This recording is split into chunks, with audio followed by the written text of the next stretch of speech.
जय हिंद। आप सभी का स्वागत है हमारे एक नए वीडियो में। तो चलिए बच्चों, आज के आप लोग के लिए कक्षा 10th प्रश्नावली 3.2 के मोस्ट इंपोर्टेंट क्वेश्चन को लेकर आया हूं, जो कि आपके आगामी परीक्षा बिहार बोर्ड के लिए अति महत्वपूर्ण होगा। तो प्यारे बच्चों, इस वीडियो को बिल्कुल ध्यान से देखिएगा, क्योंकि जो क्वेश्चन है आप लोग के एग्जाम में हर एक साल आते रहता है। तो चलिए प्यारे बच्चों, सबसे पहले हम लोग क्वेश्चन को पढ़ते हैं। तो यहाँ पर देखिए प्यारे बच्चों, क्वेश्चन में कह रहा है कि समीकरण x - y + 1 = 0 और 3x + 2y - 12 = 0 का ग्राफ खींचिए। x अक्ष और इन रेखाओं से बने त्रिभुज के शीर्षों की निर्देशांक ज्ञात कीजिए और त्रिभुजाकार पटल को यहाँ पर छायांकित कीजिए। तो इस क्वेश्चन में कह क्या रहा है प्यारे बच्चों कि जो हमारे दो समीकरण दिए हुए हैं, इन दोनों समीकरण को लेकर के क्या कर रहा है कि ग्राफ खींचिए, और ग्राफ जब खींचेंगे तो वहां पर एक त्रिभुजाकार आकृति बनेगी, और जो त्रिभुजाकार आकृति बनेगी वहां पर उसके 3 शीर्ष होंगे, और तीनों शीर्षों के निर्देशांक भी क्या करना है कि लिखना है प्यारे बच्चों। तो चलिए, जो मैं आप लोग को विधि बताऊंगा ना प्यारे बच्चों, आज तक आप लोगों ने कभी भी कहीं भी नहीं देखा होगा। तो चलिए, सबसे पहले यहाँ पर जो समीकरण हमारे दिए हुए हैं, इनको क्या करते हैं कि लिखते हैं। तो चलिए प्यारे बच्चों, यहाँ पर सबसे पहले लिखते हैं। यहाँ पर हमारा जो पहला समीकरण है x - y + 1 = 0। तो देखिए प्यारे बच्चों, थोड़ा सा हम लोग क्या करते हैं कि इस एक को ना उधर भेज देते हैं। तो x - y, यहाँ पर प्लस है, जब उधर जाएगा तो क्या चीज में बदल जाएगा, तो -1 हो जाएगा। इसको हम लोग समीकरण 1 आराम से बोल सकते हैं। और यहाँ पर देखिए प्यारे बच्चों, दूसरा जो हमारा क्या है, तो दूसरा हमारा है 3x + 2y - 12 = 0। तो प्यारे बच्चों, इसको भी हम लोग उधर भेज देते हैं। तो 3x + 2y बराबर क्या हो जाएंगे, 12। अब इसको समीकरण हम लोग बोलेंगे 2। तो यहाँ पर देखिए प्यारे बच्चों, यहाँ पर सबसे पहले हम लोग को करना क्या होगा समीकरण बनाने के लिए, कि यानी कि एक समीकरण के 2 मान क्या होने चाहिए, आवश्यक होने चाहिए। तो प्यारे बच्चों, यहाँ पर देखिए, यहाँ पर समीकरण के मान निकालने का जो सबसे आसान विधि है, मैं आप लोग को बता रहा हूं। मात्र आप चुटकी में इसको क्या करेंगे कि निकाल लेंगे किसी भी समीकरण का मान। तो यहाँ पर देखिए प्यारे बच्चों, क्या करना है कि एक बॉक्स बनाना है, और उस बॉक्स को यहाँ पर देखिए पहले 3 भागों में बांटना है। ऊपर से यहाँ पर इसके हम यहाँ पर लिखेंगे x और नीचे लिखेंगे y। ठीक है ना प्यारे बच्चों। और इतना करने के बाद यहाँ पर देखिए, एक बार x में आप लोग 0 लिखिए, और यहाँ पर एक y में यहाँ पर लास्ट में आप लोग 0 लिखिए, नहीं कि यहाँ पर लिख दीजिएगा, गलती हो जाएंगे। इतना करने के बाद प्यारे बच्चों, चलिए अब हम लोग इसको थोड़ा सा देख लेते हैं। देखिए, जब x का मान यहाँ पर 0 रखेंगे, तो जब x का मान 0 रखें तो ये हमारा 0 हो गया।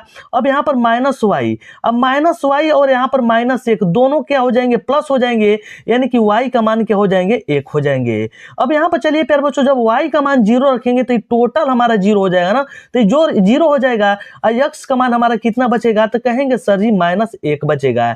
देखिए बिल्कुल आसान है ना प्यारे बच्चों। अब चलिए चलते हैं समीकरण 2 में, इसी तरह से हम लोग निकालेंगे। तो समीकरण 2 में हम लोग क्या करेंगे, यहाँ पर भी एक बॉक्स बनाएंगे, और बॉक्स बनाने के बाद इसको क्या करेंगे, 3 बराबर भागों में क्या करेंगे, विभाजित करेंगे। विभाजित करने के बाद यहाँ पर देखिए हम लोग लिखेंगे x, और यहाँ पर लिखेंगे y, और यहाँ पर लिखेंगे 0, और यहाँ पर हम लोग y में लास्ट में लिखेंगे 0।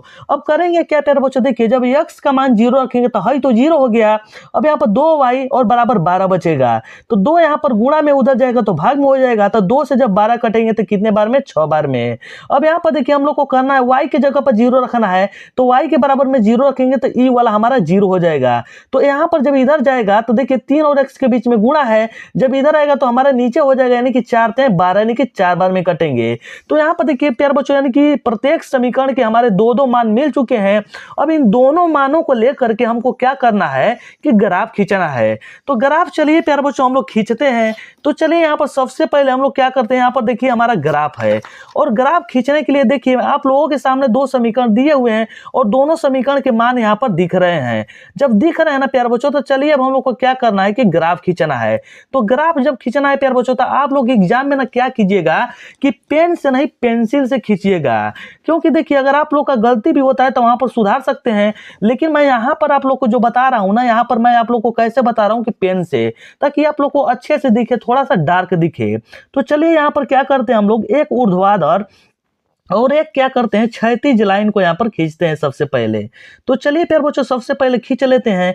तो देखिए, और एक हम लोग क्या करेंगे, ऊर्ध्वाधर और क्षैतिज लाइन खींचेंगे, और खींचने के बाद तो यहाँ पर देखिए समीकरण में हम लोग देखेंगे, समीकरण कहने का मतलब कि इन मानों को देखेंगे। तो x में सबसे बड़का जो मान है ना प्यार बच्चों 4 है, माइनस में सबसे छोटा 1 है, अब जब y का बात करेंगे सबसे बड़ा तो 6 है, और देखिए अब छोटा का बात करें तो यहाँ पर 0 ही है, माइनस में है नहीं। तो यहाँ पर देखिए इसको हम लोग बोलते हैं y अक्ष। देखिए सब कुछ आप लोग को लिखना होगा ग्राफ के कॉपी पर, जो ग्राफ बनाएंगे इसको हम लोग बोलते हैं प्यारे बच्चों 0, जिसका निर्देशांक 0 0 होता है, यानी कि मूल बिंदु कहते हैं। अब इधर का हमारा क्या होता है, तो इसको हम लोग बोलते हैं प्यारे बच्चों x अक्ष, ठीक है ना। अब यहाँ पर जब x अक्ष बोलते हैं इसको हम लोग क्या बोलते हैं प्यारे बच्चों, तो x डैश अक्ष बोलते हैं, ठीक है ना। और जब यहाँ पर देखिए हमारा जो y अक्ष हो गया, इसके जैसे ही नीचे आएंगे ये हमारा क्या हो जाता है कि यहाँ पर y डैश अक्ष हो जाता है, ठीक है ना प्यारे बच्चों।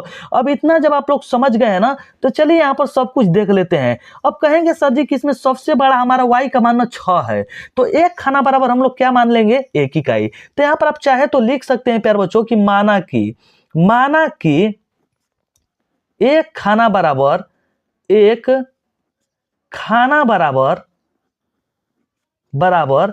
1 इकाई, ठीक है ना प्यारे बच्चों, 1 इकाई। इतना करने के बाद एक खाना बराबर जब 1 इकाई हम लोग मान लिए, तब क्या करना है कि यहां पर लिखेंगे 1 2 3 4 5 6, ठीक है ना प्यारे बच्चों।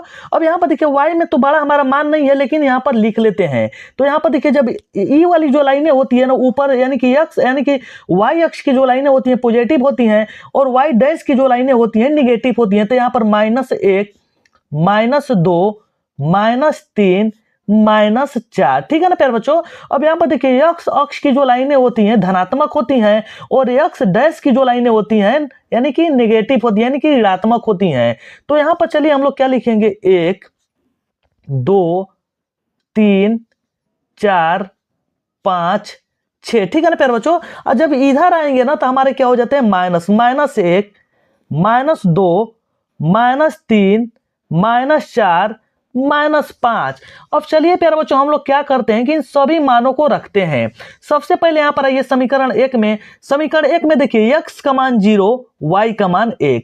तो x का मान 0 हमारा यहीं पर होगा ना, और y का मान 1 कहाँ है, जब नीचे आएंगे तो माइनस में है। देखिए प्यारे बच्चों अच्छे से आप लोग देखिए, जब नीचे आएंगे तो माइनस में है, लेकिन हमारा y का मान प्लस में दिया है, तो यहाँ पर होगा ना।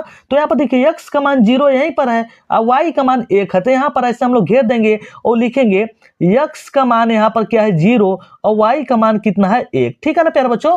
अब चलिए आगे चलते हैं।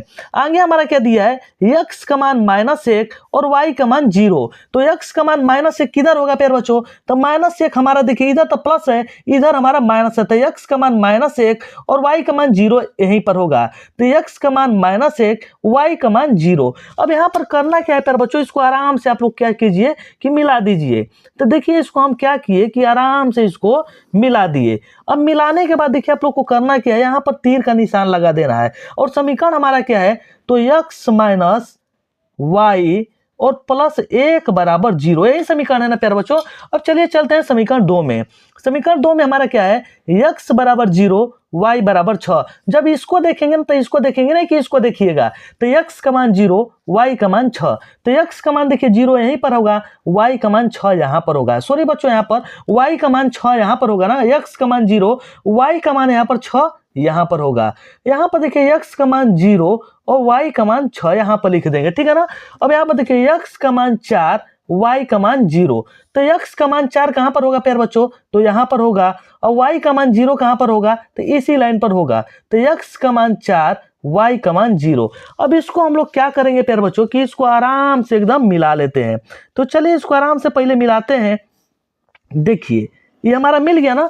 मिलने के बाद जो हमारा समीकरण है ना, इस समीकरण का हम लोग क्या कर देते हैं कि नाम लिख देते हैं। तो समीकरण हमारा क्या है, तो चलिए इस समीकरण का नाम लिखिए।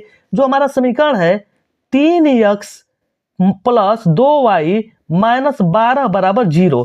अब करना क्या है प्यारे बच्चों, यहाँ पर आप लोग थोड़ा सा ठहरिए। यहाँ पर करना क्या है, तो यहाँ पर हम लोग को जो त्रिभुज बना है इसको सबसे पहले क्या करना है, इसका निर्देशांक लिखना है। तो इस त्रिभुज का नाम कर देते हैं, इसका नाम कर देते हैं हम लोग क्या कर देते हैं, इसका नाम P कर देते हैं, इसका Q कर देते हैं, इसका R कर देते हैं। तो P का निर्देशांक हमको पता है, नहीं पता है तो देखिए x पर कितना है तो 2 है, तो यहाँ पर लिख देंगे 2, y पर कितना है 3, तो यहाँ पर लिख देंगे 3। तो P का भी हमको पता चल गया, तो यहाँ पर लिखेंगे त्रिभुज, यहाँ पर चलिए नीचे लिखते हैं त्रिभुज PQR में। यहाँ पर देखिए P का निर्देशांक हमारा कितना है, तो P का हमारा 2,3 है। यहाँ पर Q का कितना है, तो Q का हमारा है प्यारे बच्चों यहाँ पर देखिए -1 और 0, तो -1 और 0।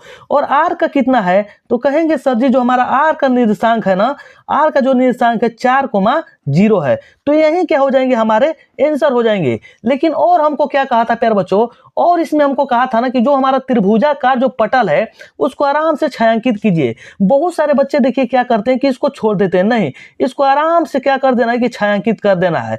आराम से आप पेंसिल में से क्या कीजिएगा कि इसको यानी कि रंग दीजिएगा। तो यहाँ पर देखिए त्रिभुज यानी कि जो पटल हमारा है यानी कि त्रिभुजाकार जो आकृति बीच में बना है इसको क्या कर देना है कि रंग देना है। यही क्या हो जाएंगे, आपका आंसर हो जाएंगे। तो प्यारे बच्चों देखिए आप लोग अच्छे से इसको एग्जाम में रंगिएगा। और आप लोग को देखिए जो भी ग्राफ बनाते हैं, अगर रचना भी आप लोग बनाते हैं ना, तो आप लोग एग्जाम में ना पेंसिल से बनाया कीजिए। कोई भी आकृति आप बनाते हैं तो पेंसिल का उपयोग कीजिए, ठीक है ना प्यारे बच्चों। अगर पेंसिल से उपयोग करेंगे तो आप लोग को यहाँ पर देखिए बेहतर होगा कि आप पेंसिल से उपयोग कीजिए। देखिए ये हमारा त्रिभुजाकार क्या हो गया, पटल हो गया। मैं आप लोग को क्या किया हूँ कि देखिए सबसे जो आसान विधि है, सबसे सिंपल विधि है, उसी विधि से मैं आप लोग को क्या किया हूँ बताया हूँ। तो प्यारे बच्चों मैं आशा करता हूँ कि वीडियो आप लोग को बिल्कुल पसंद आई होगी। अगर आप लोग को वीडियो अच्छी लगी होगी ना तो वीडियो को लाइक कीजिएगा, चैनल को सब्सक्राइब जरूर कीजिएगा और इस वीडियो को अपने दोस्तों के साथ शेयर जरूर कीजिएगा। तो चलिए प्यारे बच्चों मिलते हैं किसी और एक नए वीडियो के साथ, तब तक के लिए जय हिंद, जय भारत, वंदे मातरम।